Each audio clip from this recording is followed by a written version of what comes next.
example, Michelle McCullough, who is a very sedentary lass, decided, while under the influence of Ann Webb and an ideal life vision, that I was going to run a half marathon this year.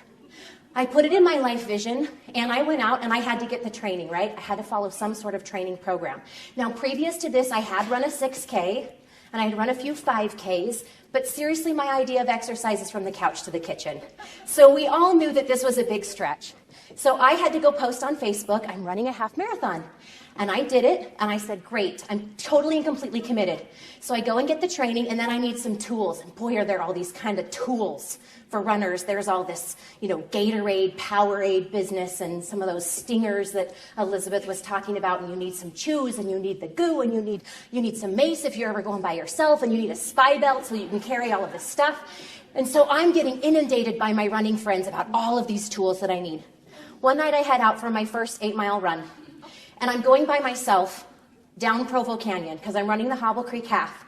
And I am going by myself, but it's still light, so I take my can of mace because everything's safe if you have your can of mace. And I am running along. I'm getting to the end.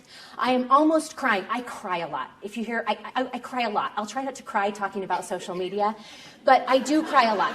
Every now and again, I'll get to a place where I say, I'm so proud of myself. I get a little choked up, like when I actually started the half marathon, I was crying with my first step. I can't believe I did this. So I'm feeling pretty proud of my 8 miles. And about 7.4, I'm getting to the end. The sun is setting a little bit. My friends are already laughing. And if at any point you feel like you need to laugh, that's okay. That's the whole point of telling a story like this. I'm getting to the end.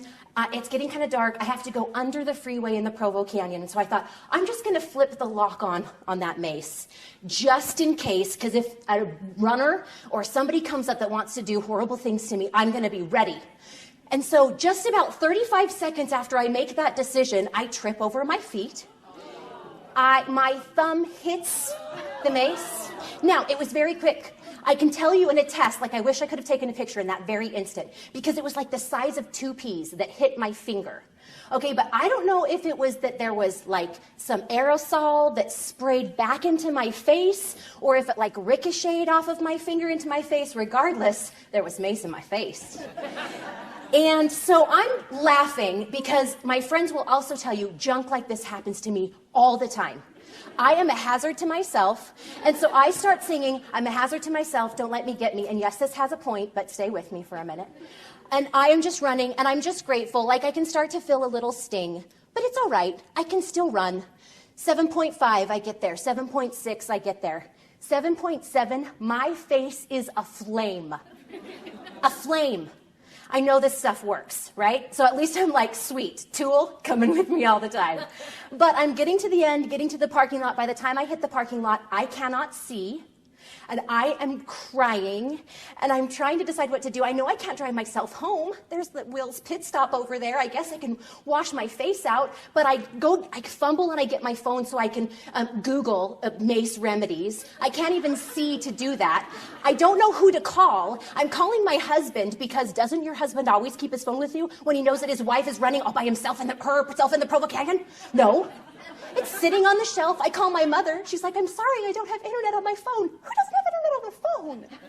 And so finally I'm like, okay, I'm just going to try soap and water. But I was scared because I thought, what if that's like the one thing they tell you not to do? Don't put soap and water if you have mace. But I'm like, that's the worst I can do. So I'm like crying like a baby. I'm running soap and water. About 20 minutes later, I can go Google mace remedies. And I get what the answers that I need. I'm texting Kelly.